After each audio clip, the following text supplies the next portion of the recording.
আল্লাহ ইন্নী কুনতু মিনাজ জালিমিন, আমি জালিমিনদের খাতার মধ্যে নিজের নামটা উঠাইলাম।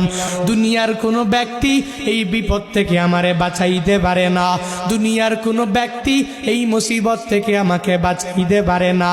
মাছের পেটে যাইয়াও ইউনুস নবী আমার মাওলারে ভুলে যায় না।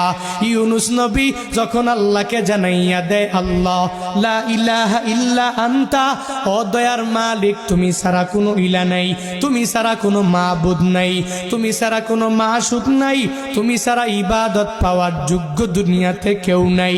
যখন ও ইউনুস নবী আমার ওই মাছের পেটের মধ্যে সিজদার মধ্যে পড়িয়া আল্লাহকে পুত পবিত্র বলে, আল্লাহ ছাড়া মাবুদ নাই এই বলে যখনই ঘোষণা দিয়া দেয় আর নিজের ব্যাপারে আল্লাহর দরবারে জানাইয়া দেয়, ও মালিক আমার ঠিক হয় নাই, নিজের নফসের উপরে জুলুম করে নিলাম, নিজের নফসের উপরে আমি নির্যাতন করে ফেললাম।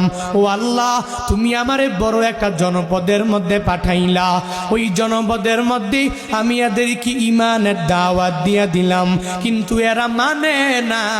কিন্তু আমার সিদ্ধান্ত একা একা নেওয়া ঠিক হয় নাই, আমি নিজের নফসের উপরে জুলুম করেছি, নির্যাতন আমি করে ফেললাম। ও আল্লাহ ইন্নী কুনতু মিনাজ জালিমিন, আমি জালিমিনদের খাতার মধ্যে নিজের নামটা উঠাইলাম, ওই জালিমিনদের অন্তর্ভুক্ত আমি হয়ে গেলাম। আমি জানি তুমি ছাড়া আমার মাবুদ কেউ নাই। আল্লাহ শুনে কি শুনে না? আল্লাহ দেখে কি দেখে না? আল্লাহ বলে, হে নবী আমার ওই মাছের পেটে যাইয়াও আপনি আল্লাহরে ভুলেন নাই, ওই জায়গাও মাওলারে জানাইয়া দিলেন আল্লাহ ছাড়া দুনিয়াতে কোনো মাবুদ নাই, আমি মাওলা ছাড়া আপনাকে সাহায্যও কেউ করতে পারবে না। ফাস্তাজাবনা লাহু ওয়া নাজ্জাইনাহু মিনাল গাম্মি।